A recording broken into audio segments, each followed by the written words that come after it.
माँ ने अपने पति को बुरी तरह पीटा और उसके चेहरे पर एक डरावनी मुस्कान थी। वो नंगे पैर कांच पर चलने लगी, पर उसके पैरों पर एक भी जख्म नहीं था। धीरे धीरे वो कमरे की ओर बढ़ी, तभी सीढ़ियों से वही माँ फिर ऊपर आती दिखी। अब तो पिता भी डर गए। उन्हें लगा घर में कोई अशुद्ध चीज, कोई बुरी आत्मा आ गई है। जब से ये परिवार नए घर में आया था, तब से अजीब घटनाएं रुकने का नाम नहीं ले रही थी। एक सुबह घर की खिड़की पर एक मरी हुई बिल्ली लटकी मिली।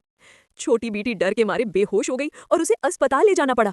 वापस आते समय रास्ते में पिता का रास्ता पड़ोसी की गाड़ी ने रोक लिया। वो गुस्से में बात करने उनके घर चले गए, लेकिन अंदर घुसते ही देखा कि फर्श पर सड़ी हुई हड्डियां और खून के निशान पड़े हैं। और सामने से आता पड़ोसी अजीब सी शक्ल लिए उन्हें घूरने लगा। पिता घबराकर वहां से भाग निकले। रात को सोते वक्त पड़ोसी के घर से अजीब अजीब आवाजें आने लगी। पिता को यकीन हो गया कि कुछ गड़बड़ है। उन्होंने पुलिस को बुलाया, मगर जब पुलिस आई तो घर के अंदर की हर चीज गायब थी। सिर्फ कपड़ों के ढेर और चलती हुई सिलाई मशीन बची थी। पुलिस को कुछ भी समझ नहीं आया और पड़ोसी ने ऐसे बर्ताव किया मानो कुछ हुआ ही ना हो।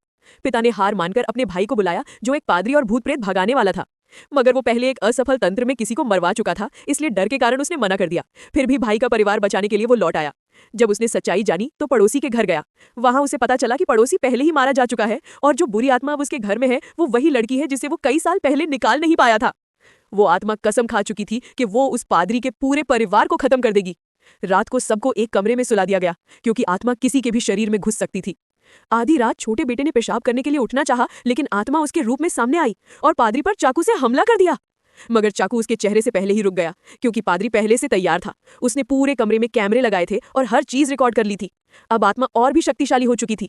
वो अकेले उससे नहीं निपट सकता था, इसलिए उसने अपने गुरु भाई से मदद मांगी। लेकिन जब वो उसे एयरपोर्ट पर लेने पहुंचा, गुरु ने कहा, मैंने तो तुम्हें बुलाया ही नहीं।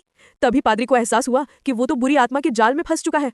घर में अब बड़ा खतरा था। वो तुरंत वापस लौटा। रास्ते में अचानक कौओं का झुंड आ गया, जिसने पूरी सड़क ढक ली।